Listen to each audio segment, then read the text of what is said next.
ఈ మధ్యలో ఒక కొత్త స్కామ్ స్టార్ట్ అయింది. ఏంటి అంటే, ఇప్పుడు మామూలుగా పెళ్ళిళ్ళ సీజన్. సో, వెడ్డింగ్ కార్డ్స్ అని చెప్పేసి ఇవాళ రేపు ఎవ్వరు కూడా ఇంటికొచ్చి ఇన్విటేషన్ కార్డ్స్ ఇయ్యట్లేదు. అందరూ కూడా వాట్సాప్ త్రూ ఇన్విటేషన్స్ ఇస్తున్నారు. ఓకే. మనకు వీడియోస్ అవంతా పంపిస్తుంటారు. బట్ ఇది కాకుండా కొన్ని పీడిఎఫ్స్‌లా కూడా పంపిస్తున్నారు. సో, ఏమైతుందంటే, ఆ పీడిఎఫ్స్ రాగానే మన వాళ్ళే కదా! ఎవరో ఒకరు ఇన్విటేషన్ కార్డ్ పంపించారేమో అని చెప్పేసి మనకు టక్కున దాని లింక్ మీద కొడతాం. దానివల్ల ఏమైతుంది అంటే, ఆ లింక్ చేసేది ఒక స్కామర్. ఓకేనా? మీ మొత్తం ఫోన్ ఆ లింక్ మీద కొట్టగానే ఖతం మీ అకౌంట్ డీటెయిల్స్ అన్నీ వాళ్ళకెళ్ళిపోతే మీ అకౌంట్‌లో ఉన్న అమౌంట్ మొత్తం పోతది.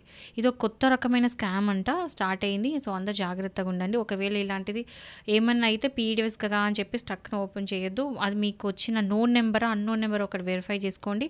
ఒకవేళ అన్‌నోన్ నంబర్ నుంచి వస్తే మాత్రం ఖచ్చితంగా ఏ పీడిఎఫ్ ఆర్ ఏ లింక్ మీద కూడా మీరు ట్యాప్ చేయొద్దు. ఆర్ ఓపెన్ చేయొద్దు.